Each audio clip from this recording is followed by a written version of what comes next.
Hello guys, welcome to my channel গরম মশলা with এমজে।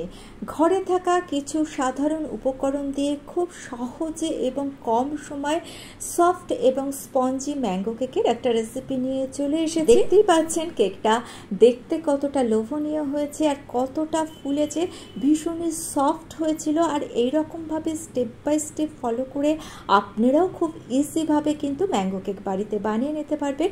তাহলে চলুন চলে যাচ্ছি আমরা রেসিপিতে। একটা মিক্সিং বোলের মধ্যে নিয়ে নিচ্ছি 3 চামচ সুগার ডাস্ট, নিয়ে নিচ্ছি হাফ কাপ রিফাইন অয়েল, অয়েলের বদলে ঘি কিংবা বাটার দিতে পারেন। ভালো করে মিশিয়ে নিলাম। দিয়ে দিচ্ছি 1.5 কাপ ময়দা, হাফ কাপ মিল্ক পাউডার আর 2 থেকে 3 চামচ মতো সুজি। 1 কাপ রুম টেম্পারেচারে থাকা দুধ দিয়ে ভালো করে মিশিয়ে নিচ্ছি। ভালো করে মিশিয়ে নিয়ে মিশ্রণটাকে আমি রেখে দিচ্ছি 10 মিনিটের জন্য। যেহেতু এখানে সুজি দেওয়া হয়েছে তাই এটাকে একটুখানি রেস্টে রেখে দিতে হবে। এটা রেস্টে থাক ততক্ষণে 3টে বড় সাইজের আমকে আমি দেখুন কেটে নিয়েছি। মিক্সিং জারের মধ্যে আমের টুকরোগুলো নিয়ে একটা পেস্ট আমি বানিয়ে নেব। দেখুন পেস্টটা খুব সহজেই তৈরি হয়ে গিয়েছে। গ্যাসে বসিয়ে দিয়েছি একটা ফ্রাইং প্যানের মধ্যে আমের যে পেস্টটা বানিয়ে রেখেছিলাম সেটা দিয়ে দিচ্ছি 3 চামচ সুগার। চিনির পরিমাণটা আপনারা সব ক্ষেত্রেই বেশি অথবা কম করে নিতে পারেন। লো টু মিডিয়াম ফ্লেমে ম্যাঙ্গো পিউরি আমরা তৈরি করে নেব।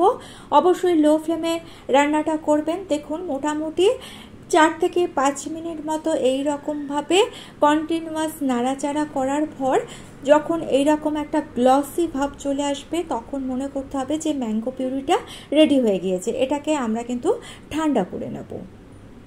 এদিকে দেখুন 10-12 মিনিট পর ফিরে এসেছি। ব্যাটার আমাদের একেবারে রেডি হয়ে গিয়েছে। এর মধ্যে 1 চামচ বেকিং পাউডার আর 1/4 স্পুন বেকিং সোডা দিয়ে 2 থেকে 3 চামচ দুধ দিয়ে দিলাম যাতে বেকিং পাউডার এবং বেকিং সোডাটা অ্যাক্টিভেট হয়ে যায়। দিয়ে দিচ্ছি খানিকটা ম্যাঙ্গো পিউরি। আমি 2 চামচ মতো ম্যাঙ্গো পিউরি দিয়ে দিয়েছি। এইবার ভালো করে মিশিয়ে নিয়েছি। ভালো করে মিশিয়ে নিয়ে এরই মাঝখানে এর মধ্যে দিয়ে দিচ্ছি কিছুটা ড্রাই ফ্রুটসের মধ্যে একটু ময়দা দিয়ে দিয়েছি যাতে ড্রাই ফ্রুটসগুলো তলায় পড়ে না যায়। আবারও ভালো করে মিশিয়ে নিয়ে 1 চামচ ভিনেগার দিয়ে দিলাম। আবারও ভালো করে মিশিয়ে নিচ্ছি। অন্যদিকে কেক টিনের মধ্যে একটু অয়েল ব্রাশ করে একটা বাটার পেপার কেক টিনের সাইজে কেটে আমি বসিয়ে দিয়েছিলাম।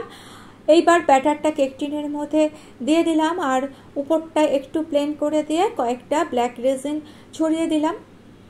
কড়াইয়ের মধ্যে 3 কাপ লবণ দিয়ে কড়াইটাকে 10 মিনিট প্রিহিট করে নিয়েছিলাম। এইবার একটা খাবার রাখার স্ট্যান্ড বসিয়ে দিলাম আর কেক টিনটাকে সাবধানে বসিয়ে দিয়ে কড়াইয়ের ঢাকনা বন্ধ করে দিয়েছি।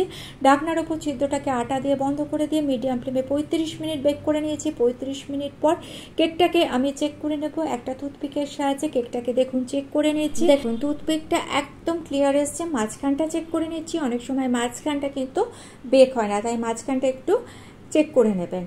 টুথপিকটা একেবারে ক্লিয়ার এসছে, তার মানে কেক ঠিকঠাক বেক হয়ে গিয়েছে। সাবধানে কেকটাকে নিয়ে একটা প্লেটের ওপর বসিয়ে আরেকটা প্লেট দিয়ে ঢেকে রেখে দিয়েছি। এইবার 1 ঘন্টা পর কেকটা দেখুন পুরোপুরি ঠান্ডা হয়ে গিয়েছে। একটা ছুরির সাহায্যে সাইডগুলোকে একটু ছাড়িয়ে নিয়ে উপরে একটা প্লেট দিয়ে আমি কেকটাকে ডিমোল্ড করব। একটুখানি ট্যাপ করে নিয়েছি। দেখুন কত সহজে কেকটা বেরিয়ে চলে আসছে। এইবার বাটার পেপারটাকে একটু ছাড়িয়ে দিচ্ছি। কেক কিন্তু আমাদের রেডি হয়ে গিয়েছে।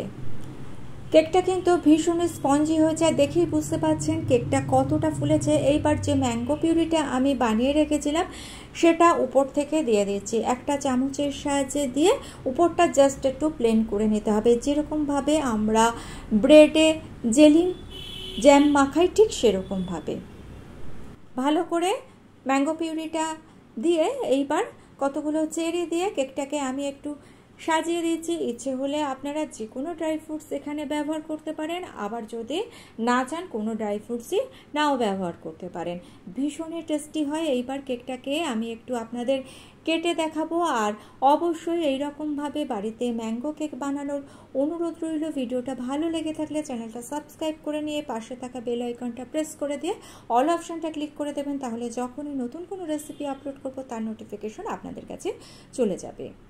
কেকটা খেতে যে কতটা টেস্টি হয় আর কতটা সফট এবং স্পঞ্জি হয় সেটা বলে বোঝানো যাবে না। তার জন্য অবশ্যই এই কেকটাকে বাড়িতে বানাতে হবে। তাহলে কেকটা বাড়িতে বানিয়ে ফেলুন। আজকে এই পর্যন্ত। Thanks for watching.